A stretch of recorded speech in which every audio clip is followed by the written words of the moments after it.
Get ready for the dictation. Start.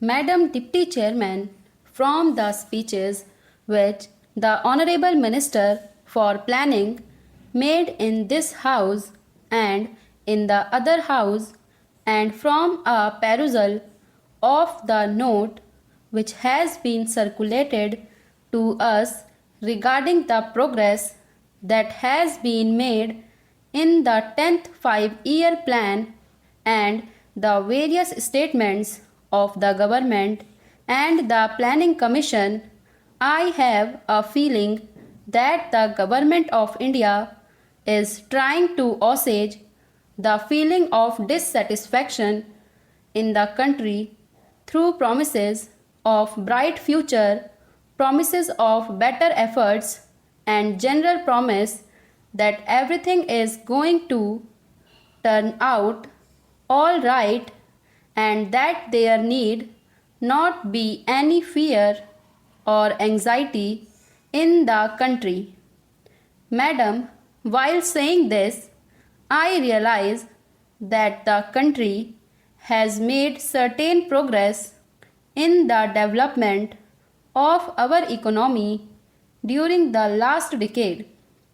Industrial production has increased, agricultural production has increased, the productive capacity has been built up, and we have also got employment opportunities being created.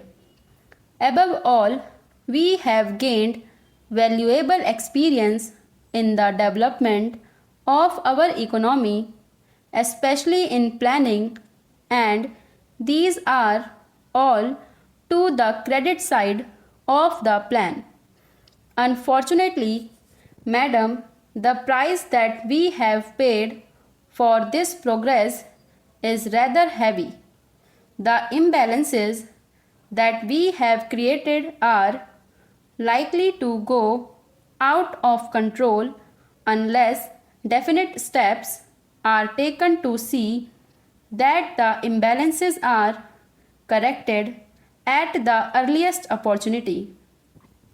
The problem of the distribution of income that is generated as a result of the development efforts in the country is perennial question and comes up again and again in one form or the other before this house, and though I realize that no definite opinion is possible unless we have got some authoritative data and analysis on the subject, there is clear indication of the fact that if not economic wealth, at least economic power is being concentrated in fewer and fewer hands.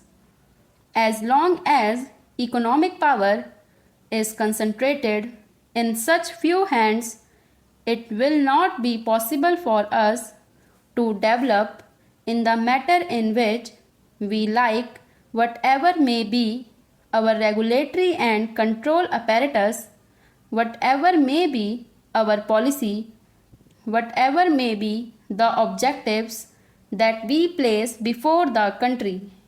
Similarly, the imbalance between the rural and the urban sector is also increasing.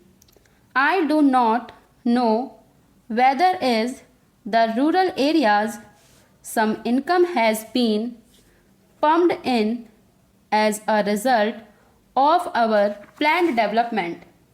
It is possible that the well-to-do peasants, the richer peasants, might have benefited as a result of our economic development, but as far as the rural area as a whole is concerned, the disparity and imbalance is definitely growing, and that is also a matter of concern.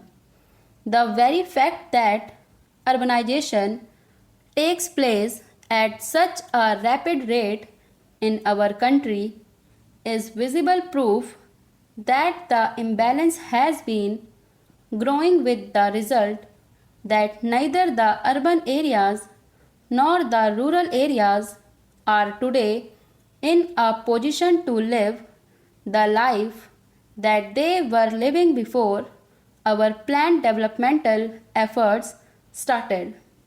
Now there is over congestion in the urban areas.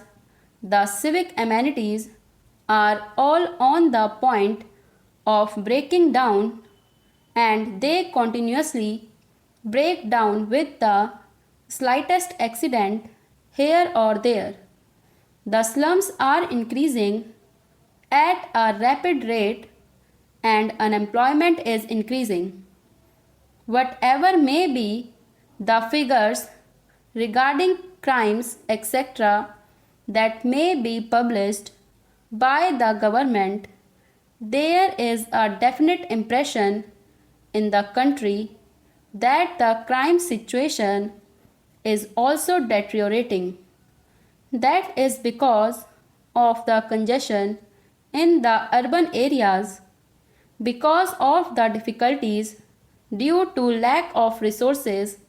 They are unable to deal with the problems that arise as a result of this over congestion, and the problem of law and order becomes more acute as a result of this urbanization. Thirdly, the question of unemployment has also taken a rather serious turn, and when the government spokesman addresses homilies to others regarding the agitation against high prices and higher taxes, they completely forget that year by year one earner has to support more and more people, and we have got the authority of no less a person than the planning minister himself to say that the real income of the earner, at least in the lower income groups, has not risen, and in spite of that, that earner has to support a larger and larger number of dependents. There is so much dissatisfaction in the country that people are clamoring against rising prices and rising taxes. The planning minister has given us a frank picture regarding what has happened in the first year of the 10th plan period, and we are grateful to him for this frank picture. The figures that he has cited have given us a clear idea of what is happening to our economy at the present moment. But he has tried to strike a note of optimism. He has tried to explain the reasons that are responsible for this state of affairs, and he has also indicated that the Planning Commission is conscious of all these drawbacks.